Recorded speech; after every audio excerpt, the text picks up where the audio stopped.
You're listening to Stories Behind the Songs with Chris Blair. For more information, you can find us on Instagram and TikTok at SBT Songs, or check us out at chrisblair.com. What's up, everybody? Chris Blair here, and this is another episode of Stories Behind the Songs. Thanks so much for listening. This week, we've got an extra special episode of Stories Behind the Songs. We are in beautiful Coeur d'Alene, Idaho. This is our very first listening room on the road show, and we are here with my good buddy and super talented Danny Myrick. It doesn't get much better than this. These views out here are absolutely insane. I love this place.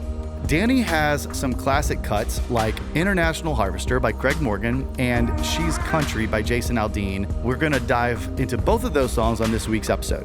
We also talk about his friendship and collaboration with the late, great Leslie Jordan and how together they were able to get Dolly Parton, Tanya Tucker, Eddie Vedder, Brandi, Carlile, and Chris Stapleton on the same album, Company's Comin. Through this project, Danny also developed a friendship with Eddie Vedder, no big deal, and he shares how he unintentionally convinced Eddie that maybe there is a God. In this episode, Danny also shares what he's got going on right now, writing with some exciting up-and-comers and more huge artists, and we talk about the changing landscape of the industry, coming up with original guitar licks, and how his great success has really come since being 40 years old. He plays a verse chorus of She's Country, which was the most played song of the year, and talks about the iconic intro and how he really was just cutting up in the recording studio when he came up with that lick. It was so good to catch up with Danny. I love this guy. And again, it doesn't get much better than doing it here in beautiful Coeur d'Alene, Idaho. So let's get to it. Here we go. This is my buddy, Danny Myrick.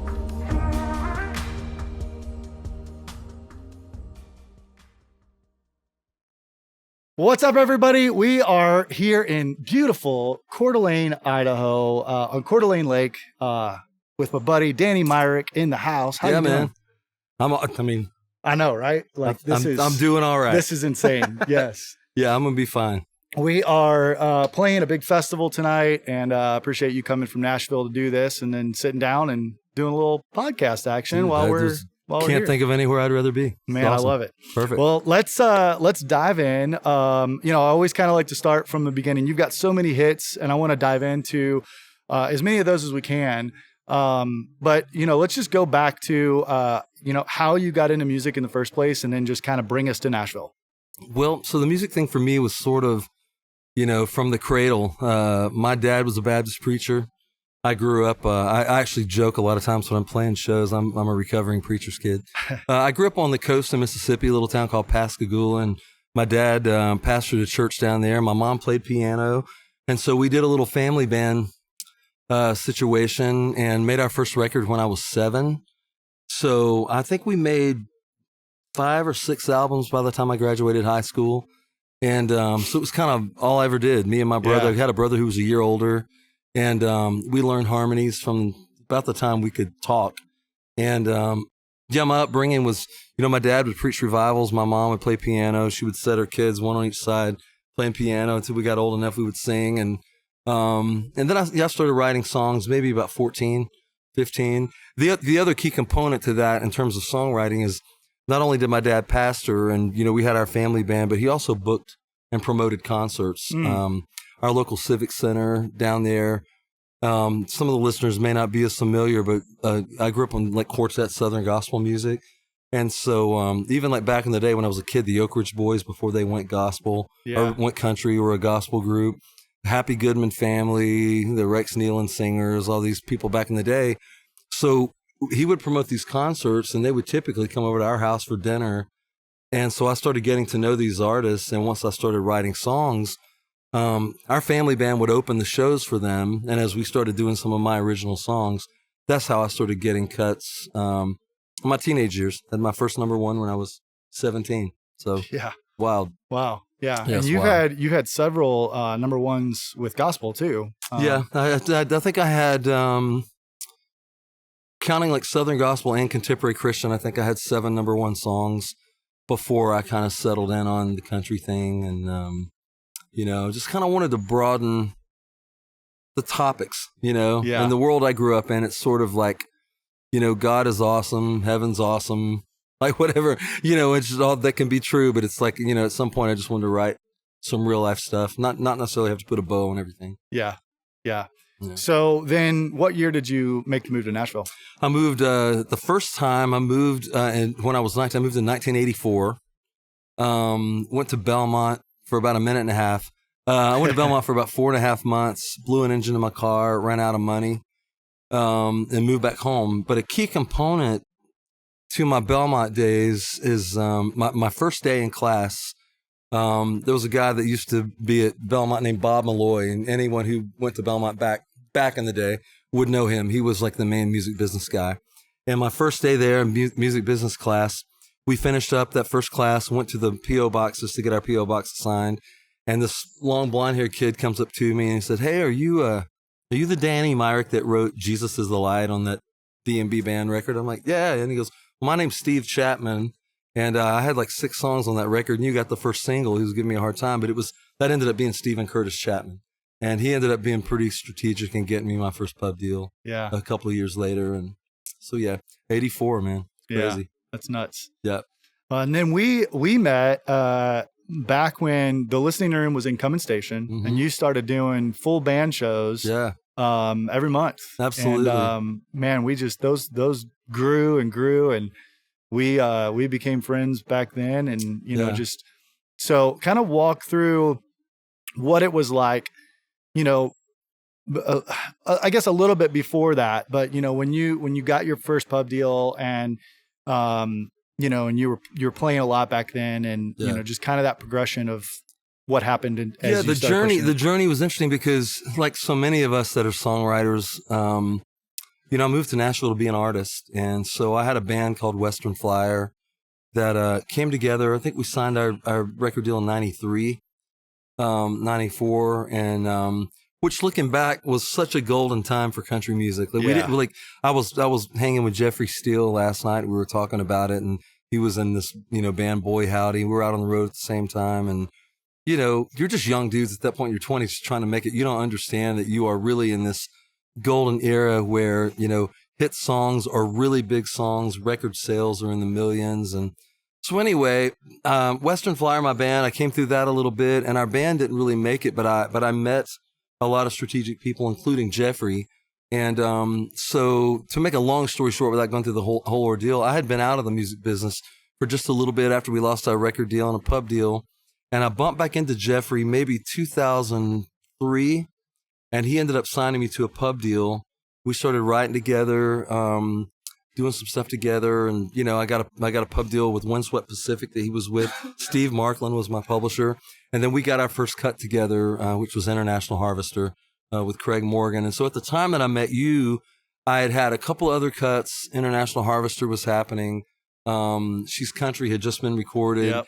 And the reason I went into the band stuff is I just miss playing.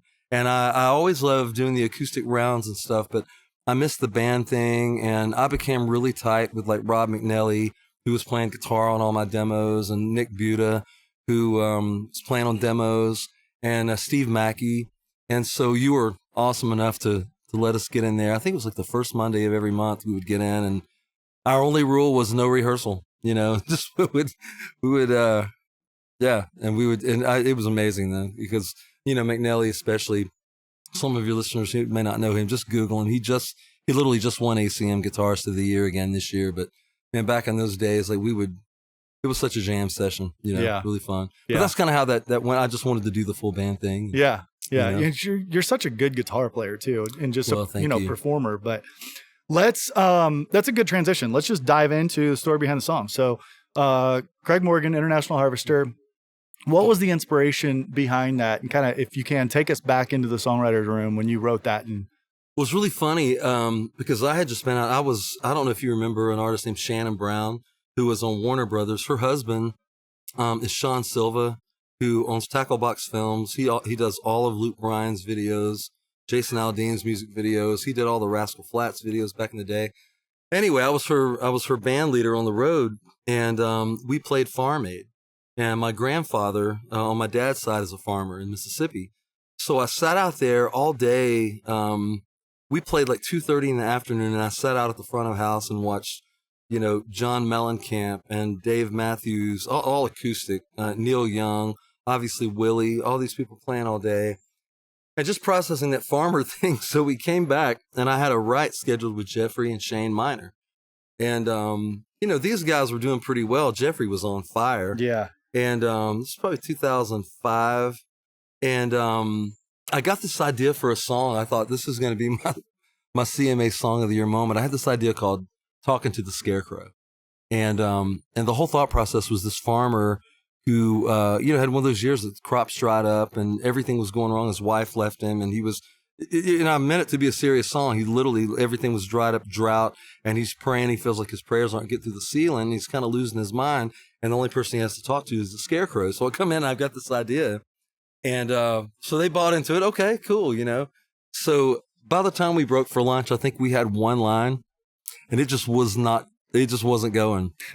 So I was trying to get some inspiration for this farmer thing, and all I knew to relate to is my granddaddy's house down in Mississippi. And so I was like, man, like I can see walking out that front door, and he's got this screened-in porch. You walk out the front, cross the street to the barn, you walk around the corner toward the pasture, and he's got this little International Harvester tractor, and we're blah, blah, blah, blah. And Jeffrey cuts me off. He goes, dude, why don't we write that? I'm like, what? Let's write about the tractor. And so Jeffrey is the one who just started kind of getting a little, just playing a little guitar thing going. And the fun part of that song is that we used to always kind of cut up doing like the George Jones, that girl is hotter than a $2 bill. Yeah. So this whole thing. And so Jeffrey really, really was all into that flower thing, And it was a weird song, man. The structure was strange. We started on a chorus.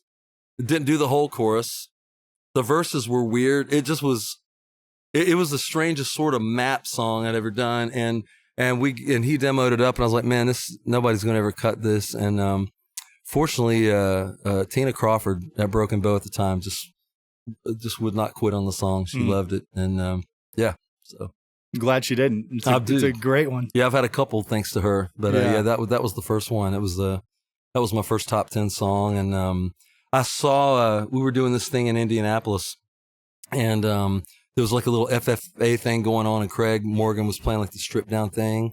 First time I'd seen him, we didn't even know he was doing the song, and we kind of standing in the back, and he broke into International Harvester, and these kids lost their minds, and we just looked at each other like, okay, this might work. I don't know. Wow. Might work. So it did. Cool. Yeah. And then you followed that up with She's Country, most played song of the year, CMA debut, just so many great things that came out of that one as well. So let's talk about that one a little bit. That was really amazing because, again, while I was on the road with Shannon, a good friend of hers from high school in Iowa named Carolyn Miller was kind of out tour managing for her.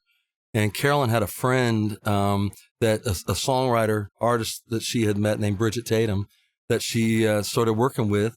And she brought Bridget out on the road to sell merch. So Bridget and I were on the road together with Shannon, and we hit it off. I can say this. She would say this if she was here. We both grew up in Southern gospel music, and we were sitting in the back of the bus, one night after a show, we're just kind of talking, and when we were first getting to know each other, and I mentioned, I grew up in Southern gospel music. She said, yeah, me too. I said, my dad was a preacher, and she said, yeah, my daddy sang in a quartet, and he'd go out and sing in churches on the weekend, come home, beat the hell out of me and mama. She was just, Bridget, she just was like that. And I was like, wow. So we went in the deep end really quick emotionally. And then we started writing songs. I started working on a record for her. So in the middle of working on this record, she literally comes in one day with, her, all this intensity and going, man, I tell you what, I'm fed up. There just ain't enough songs for girls on the radio. And so I'm like, well, let's write a song for girls. I already got one started. And so she had this first verse and sat down and played it for me. And we had no hook. We did the thing, and so I came up, I did the guitar lick, and I love that AC/DC sort of vibe. Yeah. So we broke in, we did that sort of thing, and the.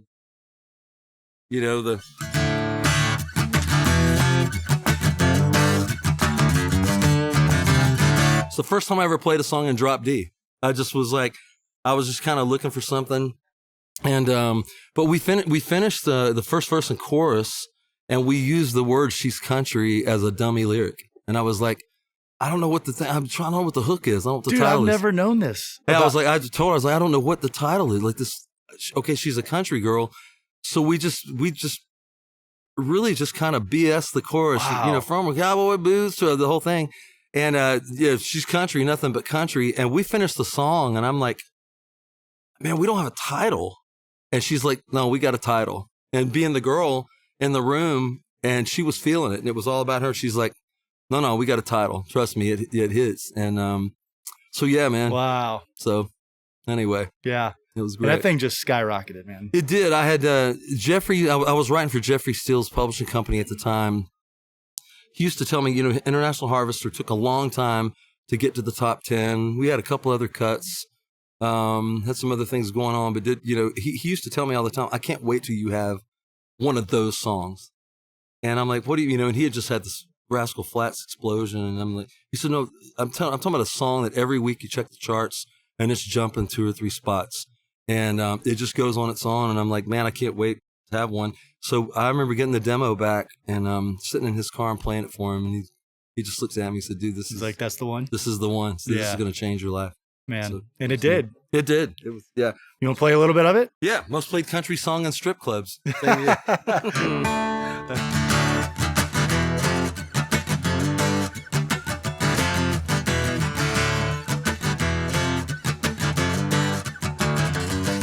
She's a high little number in her pickup truck. Daddy's sweet money done jacked it up. She's a party all-nighter from South Carolina. A bad mama jammer from down in Alabama. A raging Cajun lunatic from Brunswick. Juicy Georgia peach with a thick southern drawl. Sexy swinging wall.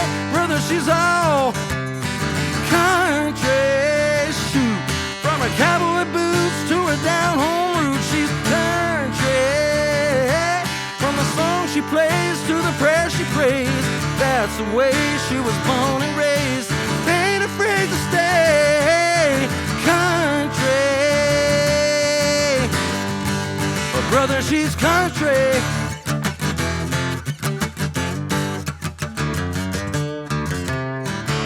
Yeah, man. Yeah. Love it. Thank you. I think it's also cool that you mentioned you came up with that lick.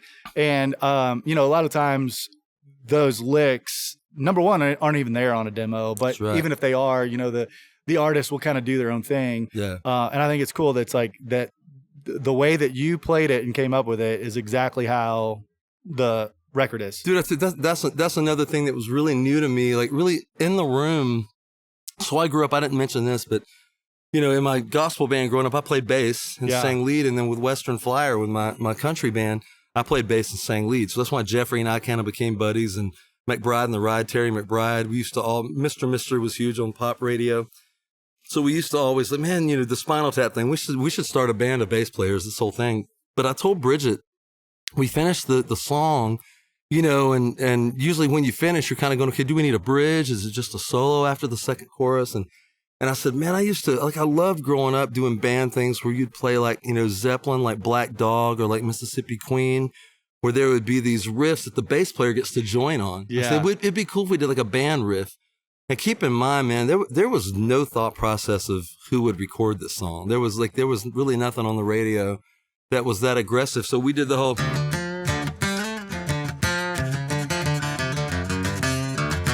That was all in the room. That was not production stuff on the Aldean record. And then we got into demo it, and we had this long intro with this banjo, this thing going. It just went really long.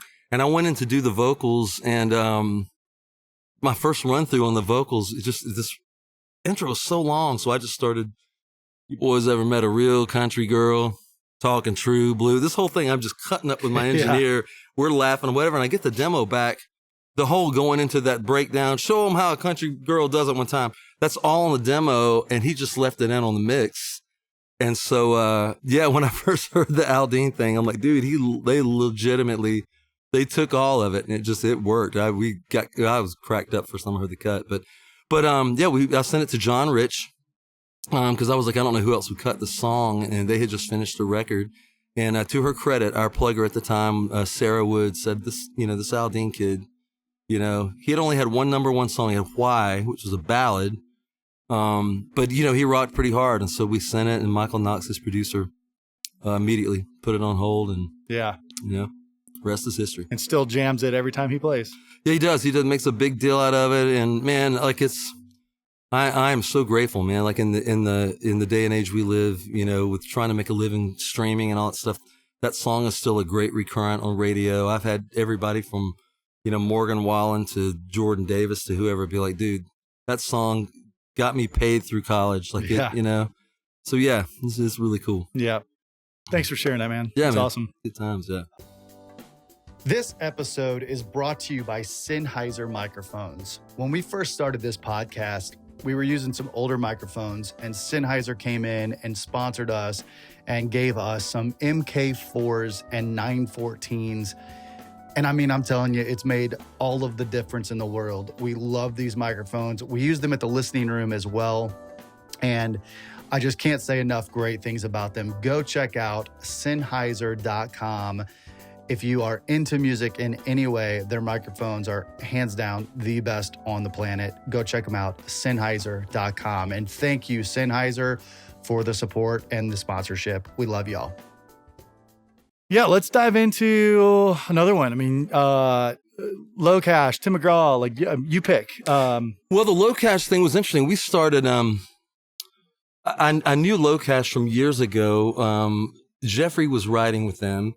And they started cutting a bunch of my songs, and I really had not met them, but they were called the Low Cash Cowboys. They kept putting these records out, and they would pop up on my BMI statement. It was all this indie stuff. There wasn't a lot of money.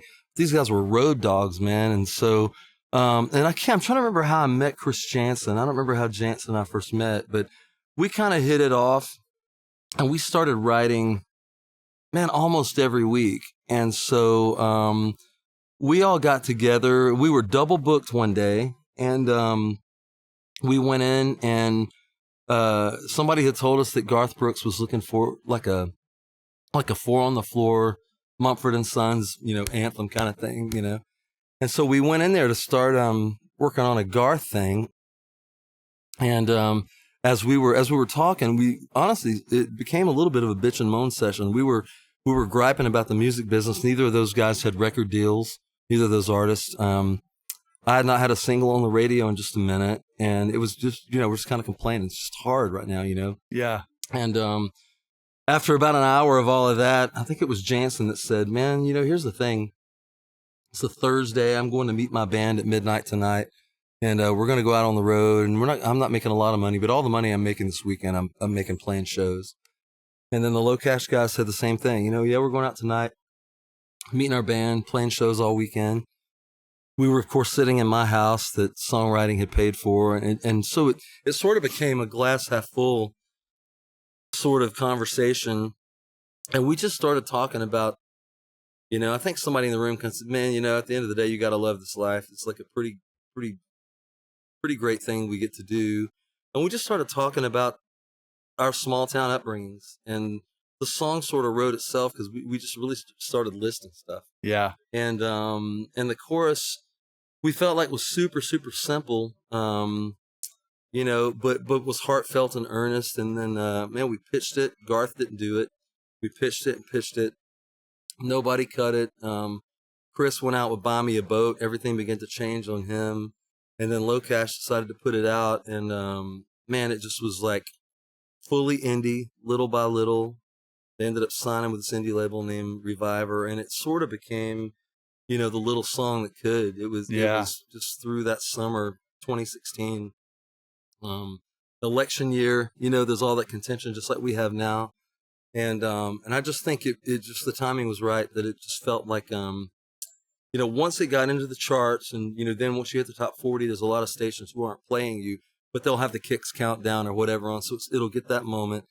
And it just started testing through the roof. The requests were great, and it took 57 weeks to get up the charts, which is great for us. That's great. Yeah, great for us, man. Yeah. And so, it's still, man. It's like I love that it's a tempo song and it's fun and it can kind of rock a room. But man, I love that it comes from a real honest gratitude place. Yeah. Yeah. Play a little bit of that one for Yeah, us? you got it. Yeah. That's another one. Just kind of started with a simple little.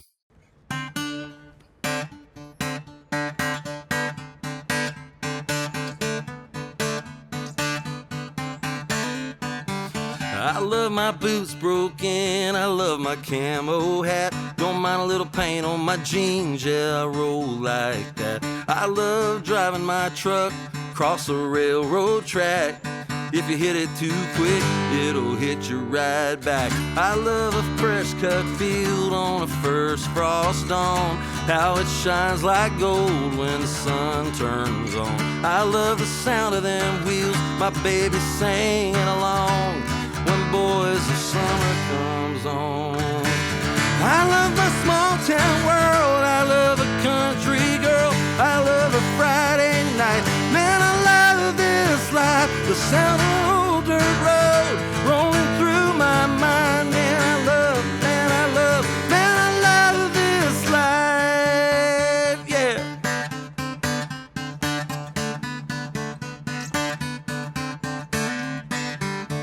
Come on, man. I wanted to just jump in on the na na na na. I know, I mean, just like, was. I'm looking out over this lake. I mean, just listening to you play music. This is doesn't get much better than this, man. Dude, I'm the same way. Every time I play, I was like I was telling you, I was on the road the last couple of nights with Jeffrey Steele and Wendell Mobley, and sitting on the stage with those guys doing their thing. You know, Wendell singing "There Goes My Life" like only he can sing it. And I'm on stage with him, just going, dude, what is my life? You know, and so I really, as much as you know how hard it can be, but I'm so grateful. This many years later, I still get to do it. Yeah, so, absolutely. Yeah. Let's jump into the business side a little bit, because you've you produce and just like what kind of lessons can you tell people that are listening, of just the way that the industry's changed so much since we moved there, and now you've got social media and all of this other kind of stuff that, so how have you navigated kind of through that? Man, it's been hard. I mean, I think the difficulty for guys who came up in the generation that I came up, and like I'm comfortable with technology just like you are, and I'm, as cell phones came out and the internet and all that stuff. But what I'm not really wired for is living my life out on social media, living my life on a phone, all that stuff. And what I really just want to do at the end of the day is make music and, get out and play my songs, find people to record my songs, produce when it's right for me to do it. So, I guess the hardest navigation, first of all, on the writer perspective, is just the loss of the revenue stream of record sales. Yeah. Obviously changed everything to where labels started feeling like they needed to own publishing, started doing 360 deals where they own a piece of an artist's touring, merch, publishing and all the stuff. And so then every artist had to be a writer. And look, I think there's a part of that that's really, really great. What anybody wants to hear from an artist is their story and their life and their pictures of their journey. But a lot of artists are not really writers. And part of what blew this town up, what made Nashville great, is that you had situations where like a Kenny Chesney could, text Casey Beathard or somebody and go, man, this happened to me this week. This has really been on my heart. And, blah, blah, blah. I want to write something about this. And then you have someone like a Casey Beathard who is a professional songwriter that goes, man, what about this? And Kenny's like, that's exactly what I would have said if I could have. And Kenny's a good songwriter. But the point is, that has been a real navigation thing for us, a real pivot that most every artist is a writer. And then, understandably, because of the business of it, they tend to kind of click up and group up, and it's just hard to get in that group. And I understand it. If you and I suddenly, have an artist that you're managing, we start writing, and next thing you know, we kill it, and we have 3 number ones in a row. My business tendency right now would be like, dude, ain't nobody getting in this circle. Like this finally worked. Yeah. So I understand that, but it makes it harder to make a living as a vocational songwriter, because it's sort of like if you're not in that clique, you're not in the clique. Yeah. It's hard to get in there.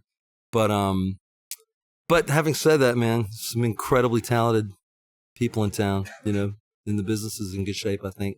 Yeah, and I mean, you're starting to collaborate with other new artists as well. Leslie Jordan, talk about that a little bit. Yeah, the Leslie Jordan thing is really, really crazy because I do my normal collaboration. There's some new artists, Raina Roberts, this wonderful young black girl from California that I've got some stuff out with, worked with. There's an artist named Gable Bradley that Marty Fredrickson and I worked with that just released his EP a couple of weeks ago. There's an up-and-coming artist named Noah Garner that Marty and I worked with. So I'm still doing all that stuff. The Leslie Jordan thing, man, was so wild. A buddy of mine named Travis Howard, who wrote Heart Like Mine with Miranda for her, wrote Famous in a Small Town, Crazy Ex-Girlfriend. He's been in Hollywood for years, moved to LA years ago, and he called me one day and said, hey, I've got this actor buddy of mine that wants to work on a musical about like the Southern Baptist sort of tent revival Pentecostal Southern church. So Travis and I both grew up in that world. We're like, man, we could do that. So he's like, I don't know if you know Leslie Jordan. He's on like, you know, Will and Grace and American Horror Story, like 411, whatever. So I got to know him about 8 years ago, and we all just sort of hit it off. And then during COVID, any of your listeners who were on Instagram would know, man, he sort of waking up every morning saying all the stuff that we were feeling during the lockdown. He became the fastest to 5 million followers on Instagram at age 65. So he blew up on there, and he started going to Travis's every Sunday afternoon, and they would drop a gospel song. You know, When We All Get to Heaven, I'll Fly Away, all these old gospel songs.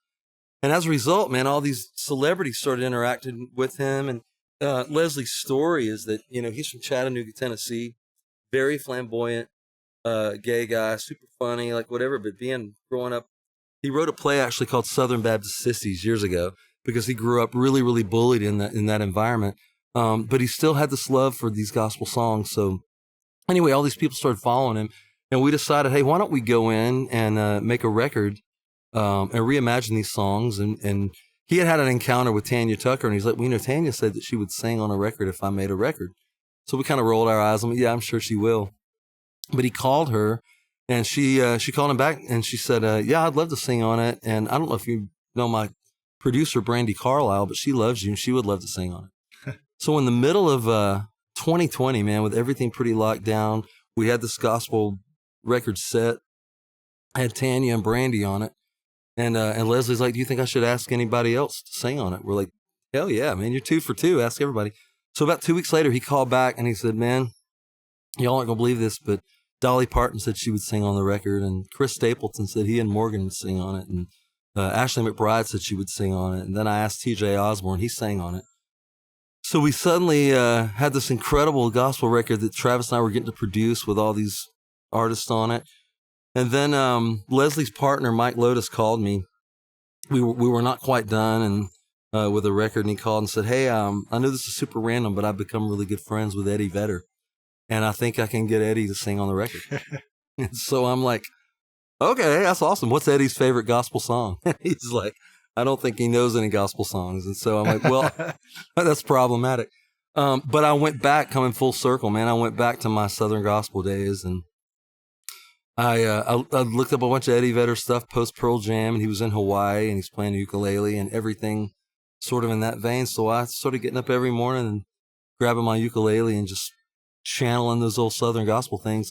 So I wrote this song one day and I sent it to Travis. We reworked the second verse a little bit and demoed it up, and we sent it to Mike, who sent it to Eddie.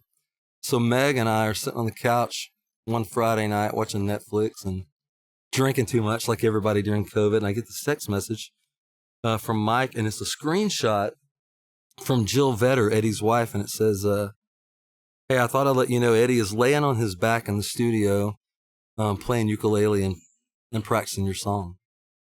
So I'm like, wow, wait, what? So then he asked for our Pro Tools session. He wants to just like work on our session. I'm like, all right.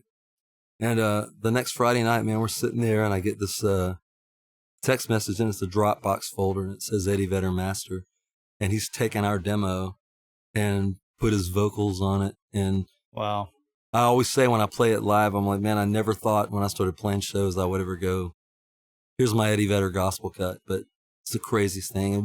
And we've kind of become buddies. And I had a really, really amazing conversation. I just to be candid, man, I was at a friend's 50th birthday party. So Leslie passed away October of 22. And then February of 2023, we did a tribute at the Grand Ole Opry. Lucas Nelson was there, Lainey Wilson, Ernest Hardy, Eddie Vedder came in for it, Maren Morris. Really, really incredible night.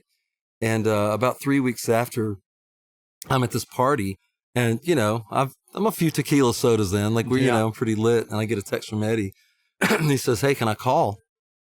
I'm like, "Sure." I'm like, I'm sure. I'm pretty jacked up, but call me. And so he calls me, and I end up going out, and I'm sitting out in this pool chair, just looking at the sky, having this conversation with Eddie Vedder. And it ends up with him saying, "Man, so let me see if I understand this right. So you grew up writing like this King James version sort of Southern gospel." I'm like, "Yeah." And then you left that world behind. You started writing country music and having hits in country music. I'm like, "Yeah." And then because you met this flamboyantly gay Southern actor guy, you started back into the gospel world. I'm like, "Yeah." And he said, "Then you made this record, and a Rock and Roll Hall of Famer is on this record singing a gospel song? Like that's what you're telling me happened?" I'm like, "Yeah, man." And Eddie goes, "Shit, dude, maybe there is a God."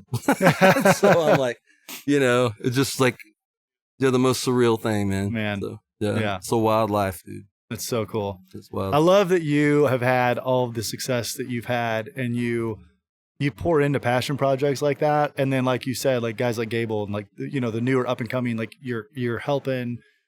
And you did that with me back in the day too. Like we, there was only a handful of, maybe 10 people that kind of knew the struggles that I was going through with the listening room early on. Mm-hmm. And, I'll never forget, Brian White, Bridget Tatum, and you were basically the trifecta that put together the listening room appreciation day. Well, what you were doing was important, man. Like, it's like, I'm sure you feel the same way. The older I get, man, like anybody, my buddy Aaron Benward, Aaron out in Vegas. I mean, anybody who decides at some point in their life that, man, you know what I'm really passionate about is songwriters. There's just not a lot of those people. And, yeah, man, like you have always been that guy. And it's not always that you're coming up easy to just find a stage to play in Nashville. And your place was a place to go do that, and that means everything when you're trying to, work your way through town and get your voice heard, Yeah. So, yeah, I appreciate that so much. I say it every time I play the listening. Well, and I appreciate you too, man. I mean, it's exactly why, with as hard as it is running a business, it's exactly why I keep doing it, because I absolutely love it. Songwriter myself, and just, I love it. Yeah. And same reason that we're sitting on Lake Coeur D'Alene right now to, to bring songwriters to this town and, plan to do it, all over. Same reason I started this podcast. So people know the story behind the songwriters. Yeah. So, yeah, man, it's just blast. I'm honored to call you a friend, and, Me too, man. So one thing I will say, man, for anybody who's listening, especially songwriters listening, I had a few hits in Southern gospel when I was, teenager, early 20s for sure. That's a whole different world from this. But all of my country success, my band, we broke the top 30 a couple times. All of my hit songs are post 40. Like for all of your writers, I know there's some that are like 35, 36. They're going, do that UPS job, man. I don't know. I had two really young kids, and I had a huge champion, Jeffrey Steele, really, really was a game changer for me at the height of his career. I bumped back into him after a few years, and I won't get deep into that story, but he wouldn't let me quit, man. He just came on board. But the whole point, man, all of my radio success and all the stuff that I've done has been after age 40. Yeah. So don't quit, give it up, man. Yeah. Don't keep give going. up, dude. Yeah. Sure. Well, let's kind of end with, I always ask for advice. So, that's some good advice that you just shared. But If you can go back to 8-year-old Danny in Mississippi, everything that you've learned and done and still have yet to do, what advice would you give yourself today? Oh man, like, the world I grew up in, man, it was such a, it was a great environment that me and my brother got guitars. He got a guitar, I got a bass for Christmas when I was 9, he was 10. My younger brother came along 10 years later. He played drums. Music was everything. I mean, our church was across the street. So we would literally after school, we'd go over there and we'd play. I mean, we were literally playing in church services 3 months after we got guitars. And so there was a little natural talent to it, but we just dove into it. So I'm grateful for that. At the same time, that world was incredibly conservative and repressed and a pretty dysfunctional view of God and what spirituality was and all that. And the only reason I get into that is that I felt like I was always walking in someone else's shoes, trying to do, what makes a hit song? Oh, you got to go follow these rules or these patterns. So I would do that, and then always trying to please my parents or we were a strict household in terms of it was only gospel music, so I wasn't writing worldly or secular music. So all that to say, man, I would tell myself, as much as you can unplug from everyone's perception of who you should be and figure out who you are and just write your truth. That's the one, if I could do that different, because even with my hit songs, which I'm so grateful for, it still kind of came at a time, I had been out of the business, and once I got back in with Jeffrey, I still, man, it's like I'm either going to have hit songs or I'm going to be working somewhere else. I had young kids and I didn't have a plan B. Like I had to go make it work. So I had to kind of service the radio a little bit, and I got a little lost in that for a few years. And, Jeffrey was working with Montgomery Gentry and Rascal Flatts and Keith Anderson, and I was singing harmonies on a lot of that stuff. I sang on Blake Shelton's Lonely Bar and Grill. I sang on Some Beach, a bunch of harmonies back in the day, all that stuff. And but I was really kind of I didn't know who I was. And so that would really be my advice, man. Know who you are and write what you know, write your truth. Jeffrey said something really cool last night on stage talking about that like, he played 2 songs. One, What Hurts the Most, that nobody would cut. It's like, man, that's just the saddest song. Like nobody wants to cut that sad, like whatever. Yeah. And then once somebody cut it, and Rascal Flatts didn't want to do it. Dan Huff really pushed them to do it, and it became Song of the Year.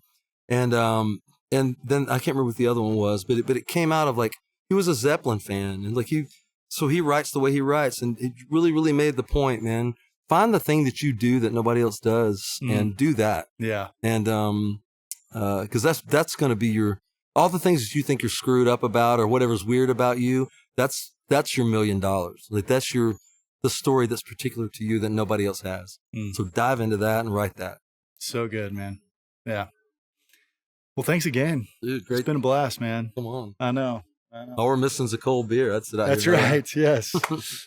Well, thank you everybody out there for listening. This has been another episode of Stories Behind the Songs. I'm Chris Blair. You've been listening to Danny Myrick, and we will put links to Danny's music and everything in the liner notes. So check that out.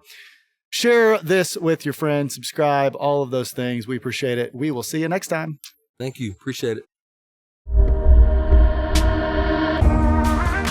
Thank you for listening to another episode of Stories Behind the Songs with Chris Blair. Make sure to give us a follow on Spotify if you enjoyed this episode, and make sure you click that notification button so you can keep notified when new episodes come out. We release brand new episodes every Tuesday, and you can find us on YouTube at Stories Behind the Songs with Chris Blair or anywhere you listen to podcasts. Don't forget to send us a comment letting us know what you thought of the episodes. We love getting your feedback, and share this with your friends. The more we grow, the more that we can keep doing this. It's our mission to bring you all of these great stories behind the songs from some of Nashville's most iconic artists and songwriters, publishers, producers, everyone in between, and a lot of my great friends. We love what we do, and we love sharing their stories with you. We appreciate all of the continued support. Thanks also to all of our sponsors, and we will see you all next week.